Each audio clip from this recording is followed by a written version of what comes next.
I should start by saying, because I haven't spoken to this is the first time I've spoken to you, and I haven't spoken to Dan since. But congrats on the wedding, of course. Oh, Um, thank you. Thank you and very much. congrats on having a return, because not many people saw this coming. When was this like on the cards for you? So, well, I got engaged on my birthday. The next day, I got a train to Paris to do Aries. And that day, I got a message from Maynard telling me, "Hey, do you want to fight in this date?" So it all kind of happened at the same time. Like the whole week, I was like, "Oh my goodness, it's all happening." So Yeah. yeah, that's pretty awesome. So it was so my birthday is October 30th, so I got told the 31st, confirmed the 1st of November. Hmm. So I've had quite a bit of time knowing about this fight, even though they only announced it, I don't know, like 4 weeks ago or something. Right.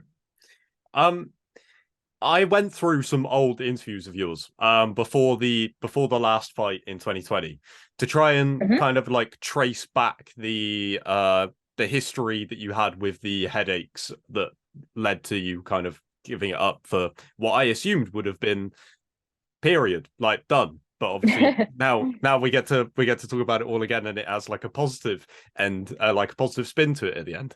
Um, Yeah. when did it start? The headaches and stuff. So it started. I had a fight in Uruguay. That fight I fought in 125. I think it was August, and the headache started in October. I had had a concussion, and I wasn't. I didn't know that it was a concussion. Mm, That now seems bizarre to me, but it's kind of what happens when you travel from place to place. You don't have a set team or a set doctor that knows what your baseline is. And I just felt it was a bit weird. I was getting headaches and my weight just skyrocketed up, and I felt really bloated and just very strange. mm. Didn't pay no mind to it. Had one of the coaches tell me, "Oh, like come to training, it'll be fine." Like 2 days later, and I had another one. Right. And then I think 3 weeks later, I had another one. So what happens with concussions is if you have one and you don't give it the time, the next one you're more prone to get it with less impact, and then the recovery time may take longer. So Mhm. since I had about four in a month's time, that was not very good.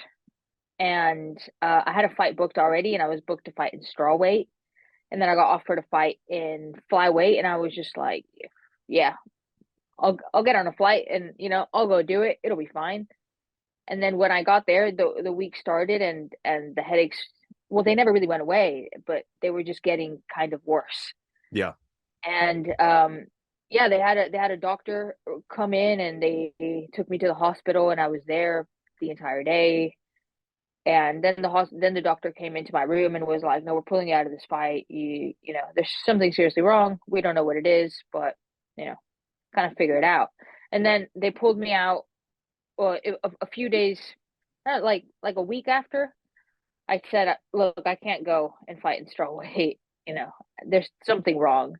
And of course, me being as patient as I was back then, I accepted another fight. But I was just like, "Oh, if I accept it at 135, then my bloatedness is not going to affect me because I'm not going to weigh more than this anyway."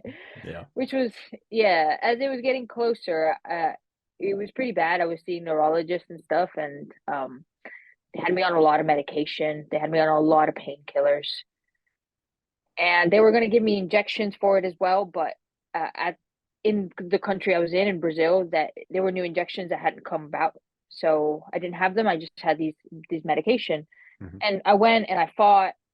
Yeah, and it was after they got way worse, as you would expect after a fight, which you're not that well in.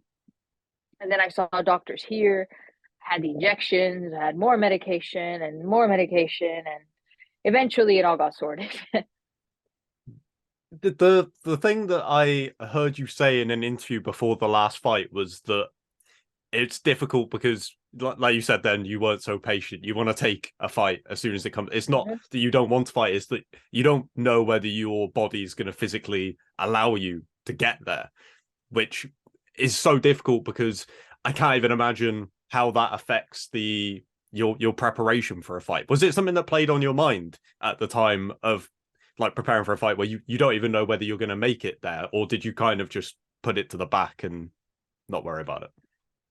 Yeah, it's a bit tricky. Like before, I just if I was sent an offer, I would just accept it. I didn't, I didn't mind. I didn't fight in America, which made things a lot more complicated. I had visa issues before, and I couldn't go in, and my dad was in my corner, and he couldn't go in, so I didn't want to fight in America. So the opportunities I had were quite scarce. Mm. So if they came, I kind of felt like I had to take it, even regardless of where I was at. So yeah, I guess that influenced it quite a bit. Mm. What when did you get to a point after saying that you were gonna leave it? When did you Hmm. get to a point where you felt like you probably could compete again if you wanted to? Um, mm, well, after the last fight, it took about a year and a half for it to go away. Which doctors say, I spoke to various doctors, and they said, well, concussion symptoms can last anywhere from 3 months to 10 years. So I was like, okay. So I kind of had I never thought I was going to separate from martial arts because I love it, and I just love to do this, and Mm. it's a true pleasure, true honor to be able to do this. But it wasn't until the point that I thought I need to get my health in order before I even start thinking about this. And I put it in the back of my mind. It didn't matter. I was like, either way, healthy or not, things aren't going that great for me. I'm clearly not doing things correctly, and there's things that I need to fix. And obviously having Dan to be like, "Get out of gym." No, you feel bad. What are you doing? That I think that was the like the 90% factor to help me, like get to there. I'd like to think that I was quite mature, but I wasn't. It was, being told off quite a bit was really what got me to being able to come back. Yeah, I was gonna mention Dan next in that he has a very unique perspective, I suppose, on what you went through because he had a similar thing. Although his obviously wasn't that severe in the end, and he probably could have carried on fighting. He has that perspective of wanting to fight but feeling like his body maybe can't do it. And I remember him saying in previous interviews that he found it really difficult to go to the gym after that because he would see other fighters maybe not training that hard, and he'd get frustrated that you have the ability to fight, you should be giving it everything. So to have someone like Dan at your side, I mean, you already said that it's like a 90% factor, so I feel like you already answered my question. But how much of an aid is that to have someone there that is like they know exactly what you're going through, in that you want to fight, but you know that it's not the best thing for your own health potentially.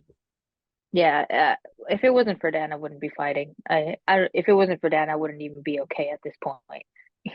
I would have probably continued to run myself even further down the ground. And he's been, I sound like kind of weird, but he's been my like salvation Mm. in this thing because yes, he does know what I feel, and he does know that it's not because I don't want to. It's just and I couldn't, and fighters just tend to be very stubborn. And probably if you look back and you look at him being there, maybe he was stubborn about it, but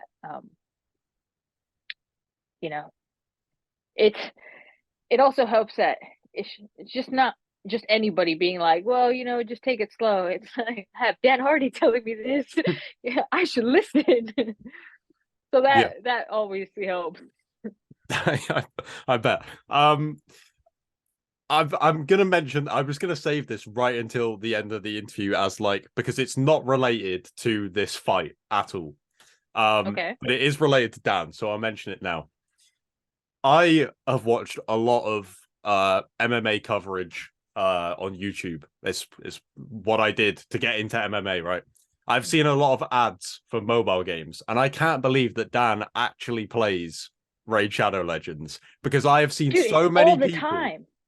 I've never seen anyone promote it who actually plays it. So when he said it, No, I was like, like that's a lie. all the time, and like, and I feel bad, right? Well, I hope he doesn't listen to this interview, but like, I feel bad because he's like, "Come on, babe, I'm gonna show you my champions," and he got this one, and then this section, and I was just like, I feel a little bit like a mom that their kid is showing them something, and they're just trying to like show a lot of interest. Like, yeah, honey, wow, that's Yeah. so cool. Uh, But he's like, and then I got this, and then there's like the Shires or something like that, he says, and he unlocks it and he plays every day, and he's like, I have to finish my daily quest, and I'm on this time streak, and we'll be watching something, and I see the screen on like the phone up, and he has them battling each other, and like it's just there all the time. Or he'll be watching fights and have like them battling each other, and I'm like, well, yeah, therapeutic for him apparently. Fair enough. I feel like a lot of people watching this interview will be able to relate to that, to when they talk about MMA to someone who doesn't know anything about MMA, and they're like, "This guy's grappling is so good," and you're like, I, I don't even know what that means, but Yeah. okay. Yeah. Yeah, exactly. Um the final thing I wanted to talk about is, again, from watching this old interview before you fought for the last time in 2020. Obviously it was in Brazil, and you were talking about Mhm. that and fighting it in Brazil and how much that means and everything. But so much has changed in that time. So to now be fighting in London, does it still feel like somewhat of like a hometown fight for you? Oh, for I sure. I mean, it, for like Brasilia was because I was living in Sao Paulo, and it was quite funny. I was so used to traveling from place to place that it was a bit sad because Sao Paulo was the place that I had returned to the most amount of time, which I think was 3. So I was just like, right. wow, this is what home feels like. I never really stayed there for. I was just returning to an Airbnb, and now I'm home. I've been down with Dan to London so many times to. They have Cage Warriors there. They have a lot of events and anything, and I've stayed in the Canary Wharf, and I've straight stared at the O2 Arena, like for almost 2 years straight. And to have that be the place that I come back to as Dan Hardy's wife, that's also pretty cool. Yeah, I mean, we Yeah, already right? spoke about it, and like, I don't want to talk about it. Maybe it's a conversation for another time, maybe after the fight, because I don't want it to take away from the fight. But for a lot of MMA fans, it's going to be strange to see Dan back in a UFC event. Like, that seems very strange. But again, Right? I feel like it's I'll let gonna you know how it become. goes. Yeah, Yeah, yeah. I'll let you know how it goes the week after. We'll We'll have reflect another on it. call. Yeah, Yeah. I feel like it's a conversation better had afterwards. Um, but yeah, that's another thing that I noticed in kind of the space between your last fight and now, from mostly from listening to the Picks podcast, is a fighter will come up and you're like, oh, I train with them in this part of the world, and then next episode it'll be another fighter from another part of the world, and it's like something isn't connecting here. Like, Yeah. at the same time, I'm sure massively beneficial for not only your fighting career, but also for the commentary work and interviewing fighters and stuff. The fact that you can kind of relate to so many different fighters of all the different parts of the world. Like, I'm sure it's a huge asset, but also it is quite insane when I had a look through like all these different places that you'd been to train and stuff.